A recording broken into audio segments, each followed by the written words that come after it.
Assalamualaikum warahmatullahi wabarakatuh. Di video kali ini kita akan mempelajari materi mengenai hubungan berbahasa, berpikir, dan berbudaya. Yang pertama, berbahasa. Bahasa adalah medium tanpa batas yang membawa segala sesuatu memahami pemahaman manusia. Oleh karena itu, memahami bahasa akan memungkinkan untuk memahami bentuk-bentuk pemahaman manusia. Jadi, bahasa merupakan sebuah sistem untuk berkomunikasi dan mampu memahami apa yang dibicarakan oleh orang lain. Artinya, bahasa itu mampu memahami satu sama lain. Yang kedua adalah berpikir. Apa sih itu berpikir? Berpikir bisa dikatakan sebagai berkembangnya suatu ide, konsep pemikiran yang baru keluar dari dalam diri seseorang, dan berkembangnya pemikiran itu sendiri yang didapat oleh seseorang.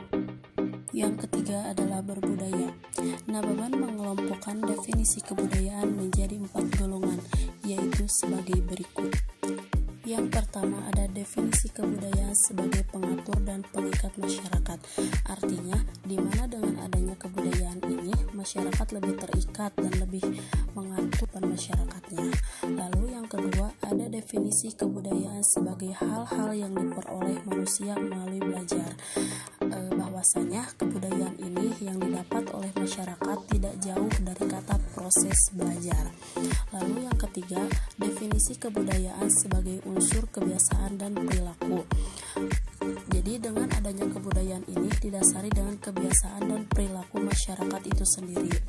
Lalu yang keempat ada definisi kebudayaan sebagai sistem komunikasi yang dipakai masyarakat untuk memperoleh kerjasama, kesatuan, dan kelangsungan hidup manusia.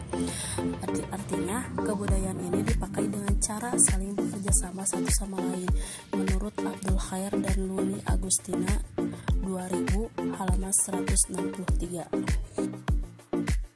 Selanjutnya, adapun teori-teori mengenai hubungan berbahasa, berpikir, dan berbudaya.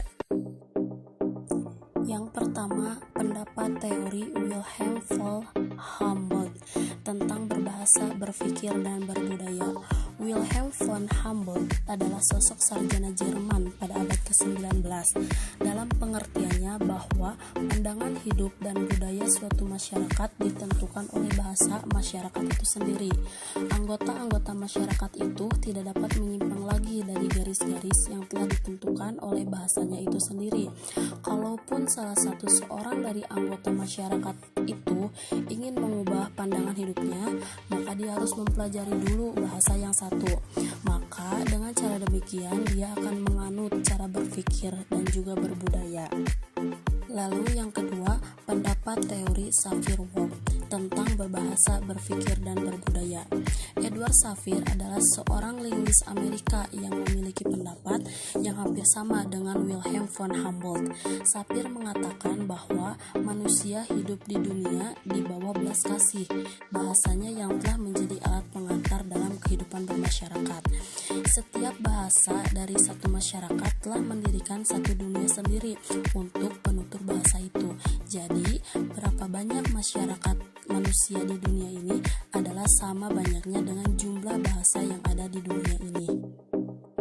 Lalu yang ketiga ada pendapat teori Jean Piaget mengenai berbahasa, berpikir, dan berbudaya. Jean Piaget adalah salah satu seorang sarjana Prancis. Dia berpendapat bahwa pikiranlah yang membentuk bahasa. Tanpa pikiran, bahasa tidak akan ada.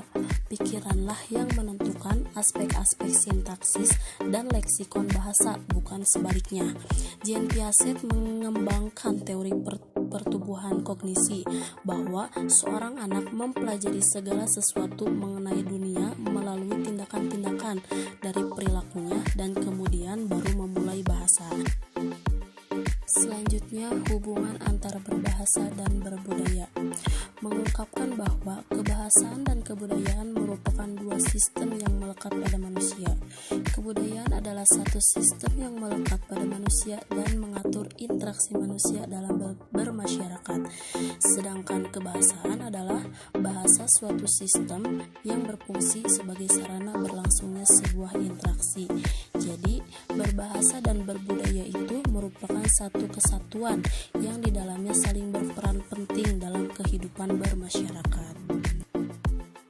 Selanjutnya, hubungan antar berbahasa dan berpikir. Sebagian orang berpendapat bahwa orang berpikir tanpa batas.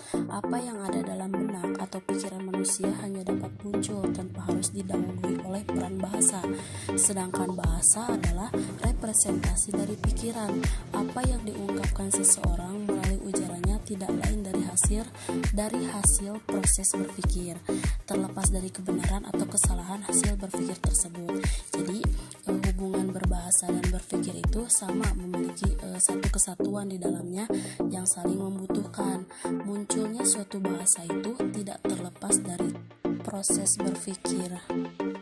Jadi, dapat disimpulkan bahwa hubungan berbahasa, berpikir, dan berbudaya merupakan satu kesatuan yang sangat berperan penting dalam kehidupan bermasyarakat.